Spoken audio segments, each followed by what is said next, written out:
கலக்கமாக இருக்கிறாய்.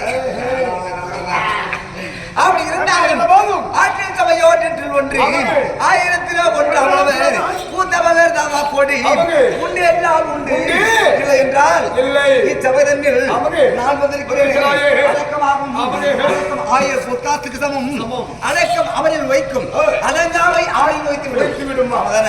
யாரா இருந்தாலும் சரி அவர்களுக்கு மரியாதை யாரப்பட்டதை கொடுக்க வேண்டும். அடங்காம போனீங்கன்னா நம்மளும் ஒரு சிலம். அப்படி இருந்தாலும் நான் வரும்பொழுது என்னை வார்த்தால் உனக்கு எப்படி தோன்றுகிறது? நீங்கள் யாரு? உங்களுடைய பேர் என்ன? எதற்காக வந்திருக்கிறாய்? சத்தியமா சொல்லணும். சொல்லுங்க.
என்ன பண்றது? அவங்களுக்கும் போர் அடிக்குதாயா?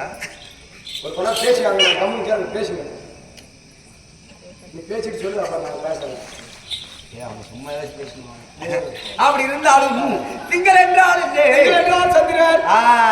அந்த சந்திரத்து என்று சொல்லக்கூடிய அந்த சந்திரனோட வாயிலாக விழுந்தபடியால் திங்கள் குளம். அப்படி திங்கள் குளத்தில் என்று சொல்லக்கூடிய சந்திர குளத்தில் வந்து மங்களமான நீரே நாங்கள் எப்பேற்பட்டவர்கள் தெரியுமா? 35 தலைமுறையாக எங்கள் மூதாதிகள் ஆண்டு வருகிறார். ஆண்டு வந்தாலும் நான் யாருக்கு மகன் தெரியுமா? பாண்ட சக்கரவர்த்திக்கும் மாந்திராதேவி அம்மையாருக்கும் கடைசியாய் என் பெயர் சகாதேவன். சகாதேவன் என்று சொல்கிறேனே, நான் யாருக்கு தம்பியாக வேண்டும் தெரியுமா? சொல்லுங்க.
வேண்டும். அதற்கு பின்பு பார்த்ததை உண்டானால் பலாயுதம் என்று சொல்லக்கூடிய பலாயுதவாணி எங்கள் அண்ணன் பீமசேனவர் ஆராதனைக்கும் அதற்கு பின்பு பார்த்ததை உண்டான் வெற்றி விஜயனுக்கும் நகுலசகாதேவனுக்கும் நான் கடைசியாய் வேண்டுபடினான் மகளனுக்கு பின்பதாக பிரதமரியா சகாதேவன்.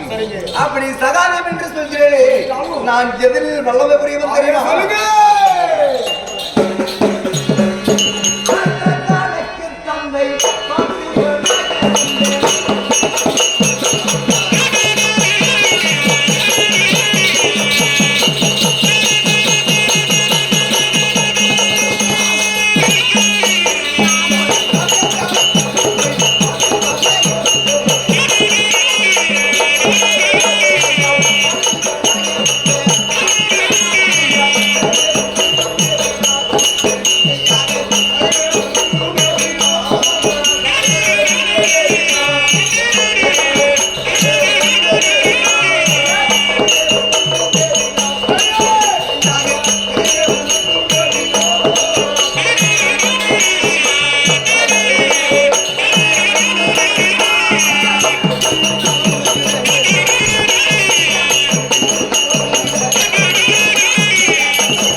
நான் எதில் வல்லமை தெரியுமா?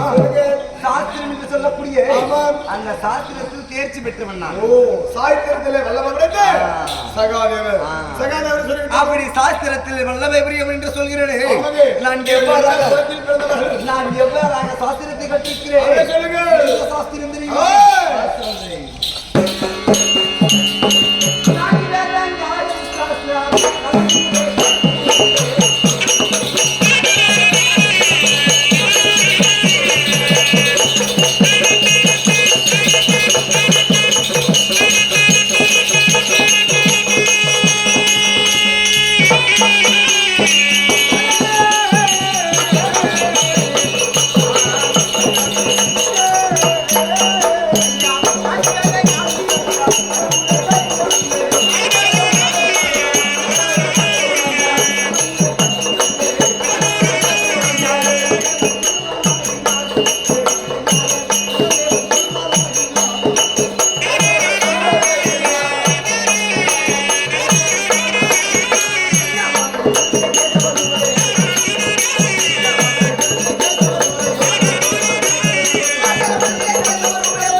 வேதமும் 6 சாஸ்திரமும் 18 புராணமும் 32 கல்யாணமும் 98 தத்துவமும் 108 விஞ்ஞானங்கள் என்று சொல்லக்கூடிய அனைத்தையும் சாஸ்திரத்தை நான் கரைத்து கொடுத்திருக்கிறேன்.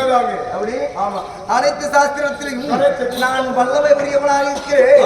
இந்த சாஸ்திர திறமையாகப்பட்டது இந்த முக்காலத்தையும் அறியக்கூடிய திறமையாகப்பட்டது எப்படி வந்தது? எனக்கு எப்படி வந்தது தெரியுமா?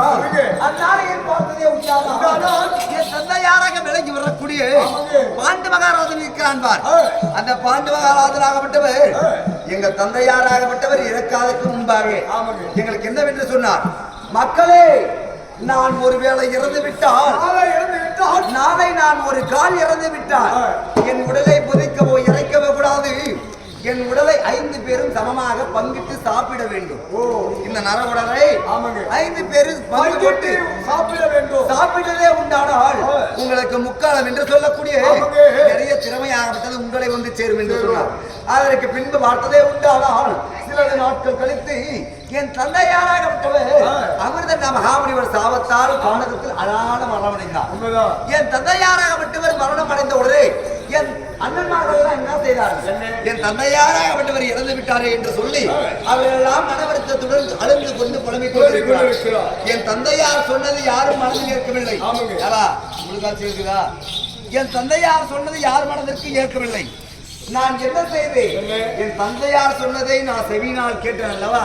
நான் ஞாபகத்தை வைத்துக் கொண்டு என் தந்தையார் இறந்து எடுத்துக் கொண்டிருக்கும் பொழுது என் தந்தையாரோட கால் கட்ட விரலை நான் கடித்து தின்று விட்டேன். அப்படி கால் டப்பா அப்படி என் தந்தையாரோட கால் கட்டவர்களை நான் கழித்து தின்றபடினா எனக்கு முக்காலம் அறியக்கூடிய திறமையாகப்பட்டது வல்லமையாக அந்த சாத்திரமாகப்பட்டது வந்தது. அப்படி முக்காலத்தையும் கற்றுணர்ந்து நாங்கள் என்ன இன்னும் சொல்லுங்க. நாட்டு எங்களுக்கு ஒரு நாட்டை கொடுத்தோம். என்ன நாடாது? ஈச்சங்காடு சுண்ணாம்புக்கல் மேடு அது ஒண்ணுத்துக்குமே வருவாது காந்தபுரம். அந்த காந்தபுரத்தை மேட்டாயிருந்ததை பல்லவாக்கி பல்லவாயிருந்ததை மேடாக்கி அது இந்திரதேவன் உதவினால் அதுக்கு சீருடனும் செம்மையுடனும் இந்திரபிரசம் என்ற பெயரை சுற்றி நாங்கள் ராஜாவாக வாழ்ந்து வந்தோம். அதற்கு மனதில் போராமை வைத்துக் கொண்டு யார் அவர்? உங்கள் பெரியப்பா பிள்ளை. அவர் போராமை வைக்கவில்லை, அவருக்கும் ஒரு மனவேதனை ஆகப்பட்டது இருக்கிறது. ஏனென்றால் நாங்கள் சிற்றப்பா பிள்ளைகள், அவர் பெரியப்பா பிள்ளை. பெரியப்பா பிள்ளை தானே நாளை ஆள வேண்டும். எப்படி பெரியவங்க தானே நாடு ஆளணும். பெரியப்பா பிள்ளை தானே தகப்பனோட சொத்தாகப்பட்டது மகனுக்கு தான். அவர் பக்கமும் ஒரு நியாயம் இருக்கிறது. துரியோதனாகப்பட்டவர் எங்களை பார்த்து பாண்டவர் நம்மளிலும் மேலாக வாழ்கிறார் என்று சொல்லி இந்த உலகத்தில் இருக்காங்க பாரு. இந்த மக்கள் எல்லாம் வந்து உங்ககிட்ட சொல்றாங்க, உங்க நல்லா இல்ல, உங்கள் அண்ணனாச்சு சூப்பரா இருக்கிறது, உங்க அண்ணனாச்சு நல்லா இருக்கிறது என்று சொன்னால் யாருக்குதான் கோபம் வராது.